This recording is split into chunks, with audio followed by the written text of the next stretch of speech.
Welcome everybody back to Dungeon Brew. John and I are starting a new series today to talk about planes and environments. Today we're going to be talking about the Underdark. Stay tuned. Welcome to Dungeon Brew. Welcome back everybody. We're talking about the Underdark today. Before we get started, go ahead and hit the like and subscribe button in order to give us a little bit of a boost. And we're going to get started on talking about the Underdark. A cold, wet, dark, sometimes way too quiet place that makes you a little bit uncomfortable.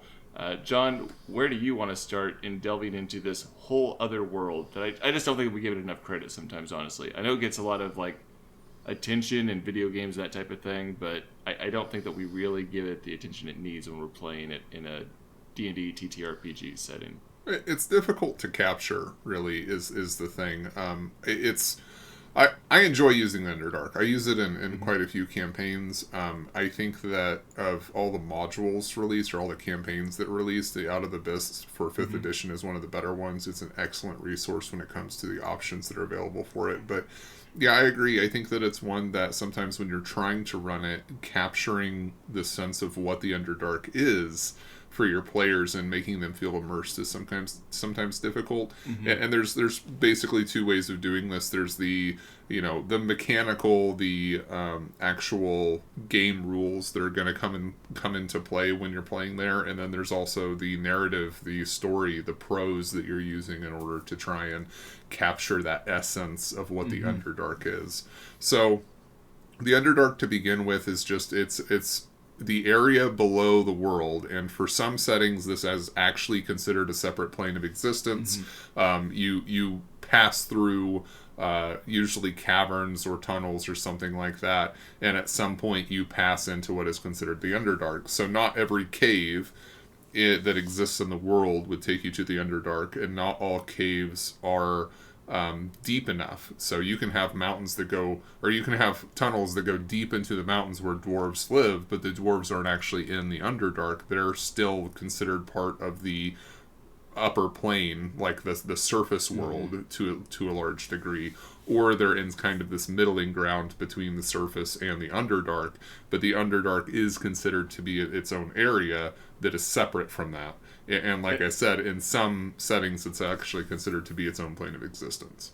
And I think that's always kind of been the challenge, is taking your characters from maybe the material plane and stepping them into the Underdark should feel as though they've crossed a threshold. It should be a feeling immediately of where there's just absolute darkness. It's pitch dark down there, which serves to the creatures down there who have darkness, up to 120 feet. But your characters frequently can't see as far or as well as those down there. And you just have a completely different presentation of the environment in of itself. I do think of caves, you think of these jagged rocks, this uneven ground, kind of this almost dystopian type of environment in some ways. But it's not just the rock formations that you're approaching. It also has to do with the lichen and the fungi. You have no leafy plants down there.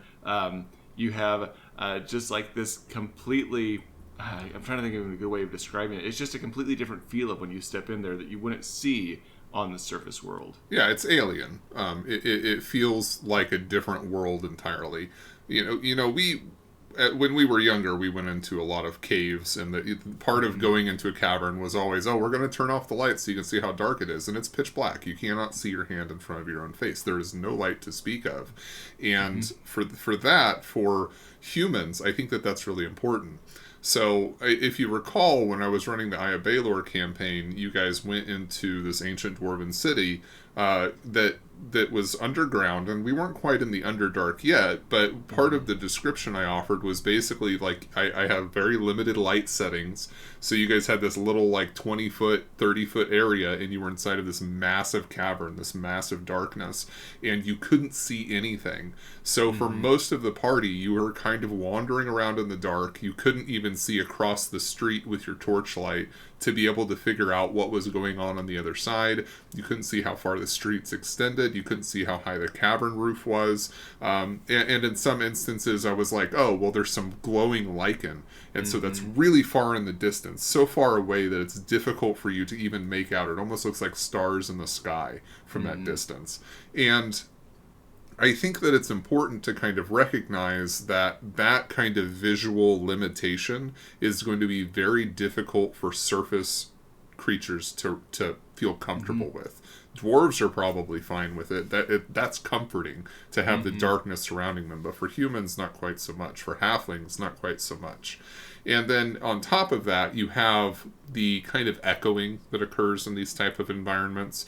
It makes it difficult to source where sounds are coming from. So in that same campaign, one of the things that I did was kind of describe how you guys were hearing, creatures hunting other creatures in the dark. So you'd hear like a distant scream or this blood-curdling scream, or you'd hear the skittering sound. No idea where the sound was coming from. It was echoing off the cavern walls. You don't know if it was near or far. That kind of thing, I think, is really important just in kind of setting the mood. And the Underdark lends itself very well to that type of horror-style campaign where you can really play up on things like sound and smell and the lack of visual cues to make the darkness feel threatening. And I would say this kind of can also lend to hazards in what you're talking about, because you could be tripping over rocks. The darkness is swallowing it all in. So even if your torchlight is up here being held over your shoulder, you may not be able to see very well even down at your feet and where you're walking all the time. Or if you hit some moss or something that's on the ground, you could slip or you could fall, and you may fall a ways depending on if you're walking on the side of a cliff or on the side of this embankment or anything that you can't actually even see where it's at, how far down it is. And this could be great opportunities, which we did a video on some of the different monsters that are found in the Underdark in regards to like their tactics they use, specifically like the Duergar, and causing ambushes and separating parties and making rock falls. But you can use this type of hazard to separate the party and pull them apart, and you can't find your party if you can't see. They could literally only be 15 feet from you down a thing, and you won't be able to see them because the darkness is swallowing the light. Especially if they extinguish the lights, or we had talked about this in the Drow video as well. If they're using things like their darkness spell, their innate ability to cast darkness, if the party gets separated, they cast darkness between them. There's no way for them to visually see each other. They don't recognize that there is, there's two torches that are 40 feet apart, but there's a darkness spell in the middle, and nobody can find each other. So we talked a little bit about the broadness of this. I do want to point out that there's also the narrow aspect of this. There are the tiny little caverns that they are going to have to crawl through on their hands and knees with jagged rocks, no ability to navigate or move, and suddenly you're in, and we talked about this again in like the Kobold video, where they're designed for these smaller creatures, and you get in there and you have small creatures that can navigate easily, run on two legs, and you're a human that's 6 feet tall and you're crawling on your hands and knees. So you're trying to defend yourself or fight or those types of things in these confined spaces. So kind of go both directions with this. Don't go just like everything is a giant cavern, everything is a giant cavern. Keep in mind the narrow spaces, the difficult spaces to traverse. Keep in mind things like massive underground seas or massive underground lakes that have to be traversed. There's no idea, again, the visual cues are difficult. You can't tell how far across this body of water is. And once you get out into the middle of a body of water, how do you tell directions? There's no sun, there's no light, there's no ability to use the wind to try and navigate yourself in one direction or another. So you can get yourself out there on a raft or on a boat and just be completely lost and go in circles until you die. So it's terrifying. I just want to say, like, I lived in Alaska for a while, for a couple of years, and I lived in an area where there was time periods where darkness was like 18 plus hours a day. And you can become very disoriented when you're in an environment where you don't have a day and night, or at least your typical ideas of day and night, and it can cause exhaustion. You may not know when to go to bed exactly, or when to go to sleep, or you become more impulsive, or you aren't able to rationalize or reason as well. And so having some of those like mechanics fitting into not only you being able to navigate, but being able to keep your senses about you in an environment like this. There's a reason why people who get lost underground in caves go a little batshit crazy, because it can be mentally draining on the individual. And I think it's fun to play that into the environment as part of the hazard. Yeah. Okay, so I think that we've kind of covered a lot of the visual type pieces of this. So I do want to make sure that we're kind of keeping on track here a little bit, talking about some other things here. So game mechanics that you might employ for this type of environment, madness or insanity, with exactly the type of thing that you're talking about, including something like that where there are either wisdom checks or other checks, especially for surface creatures. Again, I don't know that I would necessarily do this for a dwarf or a gnome, but this is something that I would consider doing for humans or halflings potentially, where they have to start making some kind of either wisdom check or sanity check, or however you want to employ that, the more time that they spend in this type of environment, because it's disorienting, there's fatigue, there's just kind of this unease that occurs here. So that's definitely a thing. Being able to actually locate food or water or sustenance, recognizing what is edible and what is not edible, is going to be difficult if this isn't an environment that your characters are normally going to be from, particularly specific races, and again, kind of falling along those same lines. Obviously, with 5th edition and even some of the older editions, things like Drow and Duergar are playable races, and so they're going to have a little bit of an advantage here. I would play up on that. Let the players who chose the character or chose races that make sense for those environments benefit from those environments in ways that are meaningful. So those are just kind of like generically some things that I would look at, specifically if I want my players to feel like there's some kind of mechanical focus, or there's some kind of rules that are reinforcing the environment that they're actually playing in. Yeah, I was thinking about you mentioning the Duergar and the Drow specifically, which seem, they're player characters or player races that you can have, but I think what you captured at the beginning of this video about this being like an alien environment for them to step into is also very important, specifically in regards to other creatures or monsters that you're going to find down here that you would not find in the surface world. Right. And having interactions with them. So maybe you're looking at chokers or gas spores. I think there's something called the Kruthic that are down there. There's a number of different creatures that you could utilize that don't speak the languages that your characters probably speak, or have the same cultural engagements that are there as well. So these can serve really well as plot hooks to utilize, but I wanted to wrap this back into what you were saying about having your player characters having some knowledge about these, how to engage with them if they are representative of other creatures you would find down in the Underdark. Which is something that you did in one of our most recent, games here when we were playing the Ninth Ascension. Our people had no interaction with a particular type of dwarf that we encountered, so there was no knowledge check we could make to say this is what this is. We just don't know. And this is the kind of thing that you can kind of employ as well, where maybe the Duergar or the Drow have a better chance of knowing this. Maybe they have a bonus on knowledge checks to be familiar with certain creatures.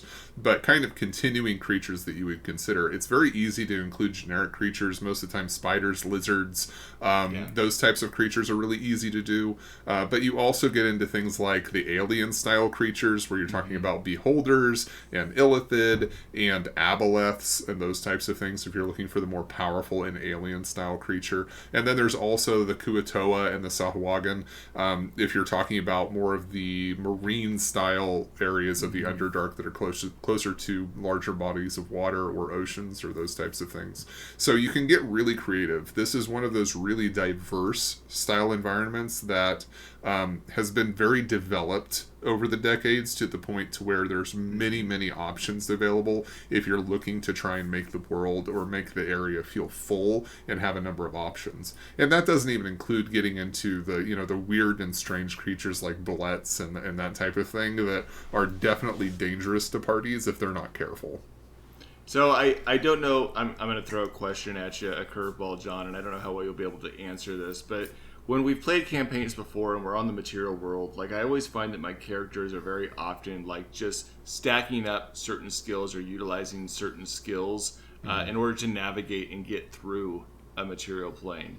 One of the things that I like about looking at planes environments as a whole is it sometimes allows me to play on different skills that characters can have, which almost makes them feel like they're in a different type of setting or a different world, because they're having to draw on less used skills. So there's skills that you can think of on the character sheet that you're like, hey, these are ones that are more useful here in the Underdark that you may not use in regular campaigns, that gives them a different taste of the ttrpg.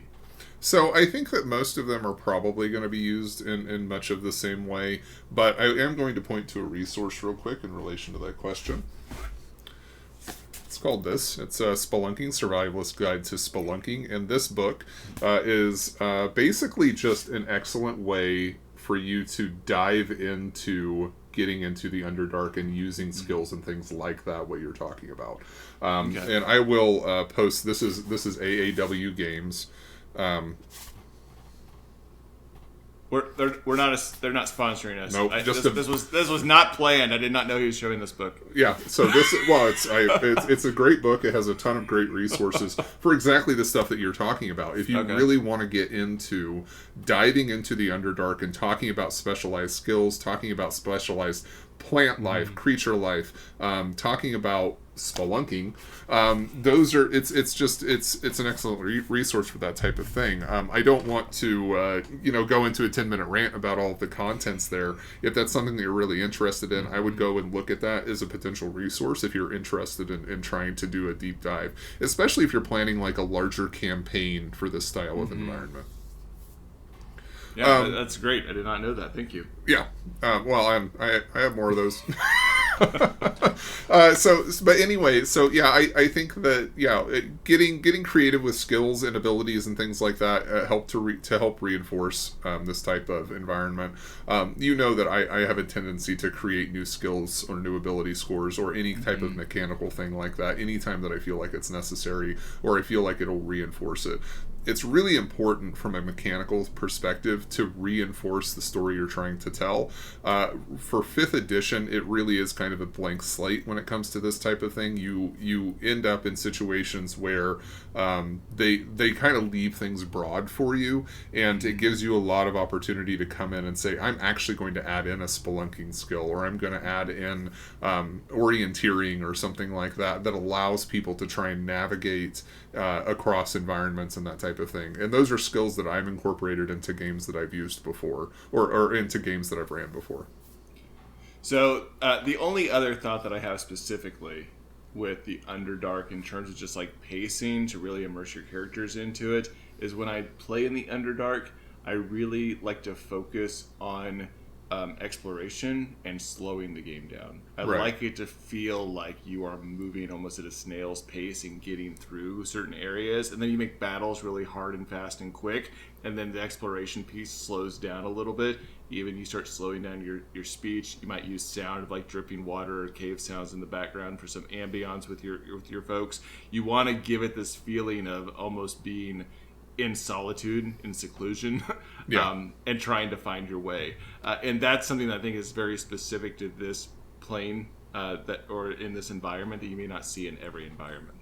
Yeah, I think that's important because it really is. You have hubs of activity and civilization. You have Menzoberranzan. You have Chad Nasad.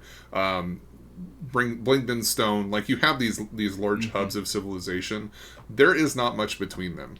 There is emptiness, and there are hunters, like predatory creatures that are hunting other creatures. It really is a wilderness to a very large degree, and I think exactly what you're talking about is important because moving from one hub of civilization to another hub of civilization should be difficult and time consuming. I kind of think of the Lord of the Rings when they're traveling through Moria when they're traveling through Moria, and there's just endless darkness. They're just marching for hours at a time, and Tolkien does really well describing the same kind of disorientation that you were talking about, where the halflings have the hobbits have lost all sense of time. They don't know how long they're marching for. Just every once in a while, Gandalf is like, okay, it's time to stop and rest. It's time to eat. We're going to go ahead and sleep for the evening or whatever it is, because they have no sense of that at a certain point. But like you said, focusing on the exploration aspect of it, which is a pillar of play, and the Underdark makes for a really good location to really delve deeply into that exploration aspect of gameplay. Yeah. I'm trying to think of anything else I want to add. Do you want to summarize any, I guess, main points in this? I know we've covered a lot in about 20 minutes. Yeah, we have. I just want to say that when it comes to narrative arcs and story hooks and things like that, the Underdark is a great repository for this. Like I said, it's full of a variety of creatures. It can be as simple as just like dipping a toe into the Underdark, going down there because you need some spider silk and coming back up again, or it can be an involved campaign where you spend all 20 levels in the Underdark, and I don't think you'll run out of things to explore in that environment. Going from a variety of locations, the drow, the duergar, the deep gnomes, whatever it is, you have so many options there, especially when you start including things like illithid and beholders and aboleths, because they can create entire story arcs just by themselves that last for 5 or 10 levels. So it really is one of the most accessible, just in terms of options for a DM to try and employ to create something that's unique for their players. And don't forget about the 𝐾𝐤𝐤. Yeah, don't forget about those. Well, all right, and that's a good point, though. I'm going to say this real quick, and then I'll shut up. The 𝐾𝐤𝐤 are a lower difficulty enemy, and that's the other great thing about the Underdark, is that it really has the span of CRs more than most other environments. If you go to the 9 Hells, that's going to be difficult.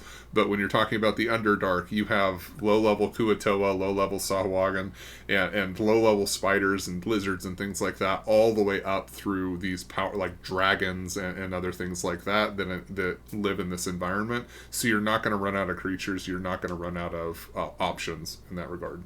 Yeah, and if you want a couple of other resources, there's the 4th edition book, The Underdark, and then there's a 2nd edition book, Night Below, or a 2nd edition adventure called Night Below. Those are both good things to look at as well to get kind of a good idea of the versatility that exists down there. Yeah, and like I mentioned before, Out of the Abyss is a great campaign module, and it also has a ton of things like it gives an explanation of what 𝐿zarys is and how to use that. It gives options for things like mushrooms and their edibility and what they're used for.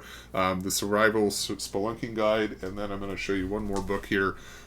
This one is also by AA Games, and it is Rise of the Drow, and it is a thick book. It is so huge, and it has so many options when it comes to exploring the Underdark, particularly in relation to the Drow. So just going to kind of throw some of those things out there. All right. Happy adventuring, guys. Thanks again for hanging out with us here on Dungeon Brew. Hit the like and subscribe button, that little bell. Leave us a comment, and we'll see you guys again next time. Dungeon Brew.